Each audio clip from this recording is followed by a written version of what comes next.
কোনো কনফিউশন থাকে আপনারা প্রশ্ন করতে পারেন। আসসালামু আলাইকুম, আমি মোহাম্মদ তৌসিফ রাজা রুবেন। হুজুর, আমাদের প্রিয় নবী সাল্লাল্লাহু তাআলা আলাইহি সাল্লাম নূরের তৈরি, তার সপক্ষে আপনি পবিত্র কোরআন শরীফ থেকে সূরা মাইদার 15 নম্বর আয়াতে দলিল দিয়েছেন, কিন্তু আমাদের সমাজের মধ্যে এমন কিছু আলেম আছে যারা নবী সাল্লাল্লাহু আলাইহি ওয়াসাল্লামকে মাটির তৈরি বলে থাকে। তারাও পবিত্র কোরআন শরীফের সূরা কাহফের কুল ইন্নামা আনা বাশারুম মিসলুকুম এই আয়াত দ্বারা দলিল দিয়ে থাকে। তো হুজুর, আপনার কাছে আমার প্রশ্ন হচ্ছে, কুল ইন্নামা আনা বাশারুম মিসলুকুম এর সঠিক অর্থ কি?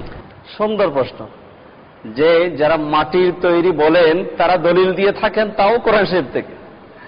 আসলে কোরআন শরীফটা যেভাবে নিতে চায় সেভাবে নেয়। ইউদিল্লু বিহি কাসীরা ওয়া ইয়াহদি বিহি কাসীরা। আল্লাহ পাক রব্বুল আলামিন বলেছেন, কোরআন কারীম এমন একটি কিতাব, এই কিতাব পড়ে অনেকে হেদায়েত পাবে, অনেকে বিভ্রান্ত হয়ে যাবে, অনেকে গোমরাহ হয়ে যাবে। যে কোরআন কারীম থেকে দলিল দিচ্ছে রাসূল মাটির তৈরি, দলিল দেখেন কত হাস্যকর।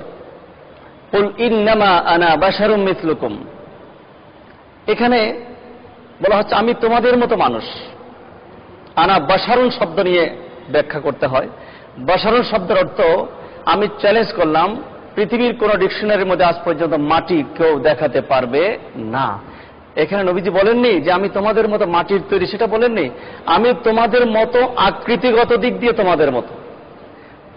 তোমরা যেভাবে চলাফেরা করো আমি চলাফেরা করি, তোমরা যেভাবে নামাজ পড়ো আমি নামাজ পড়ি, তোমাদের যেমন আকৃতি আমারও তেমন আকৃতি। আসলে নবীজি আকৃতিগত দিক দিয়ে শুধু আমাদের মতো, বাকি হাকিকত হচ্ছে নবীর সৃষ্টি তত্ত্ব হচ্ছে নবী নূরের তৈরি।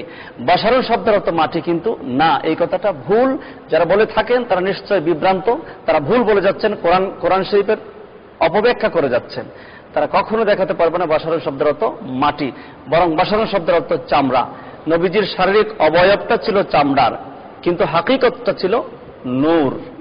সুতরাং এই কথা বলে বিভ্রান্ত করার কোনো সুযোগ নেই। আশা করি বিষয়টি ক্লিয়ার। আর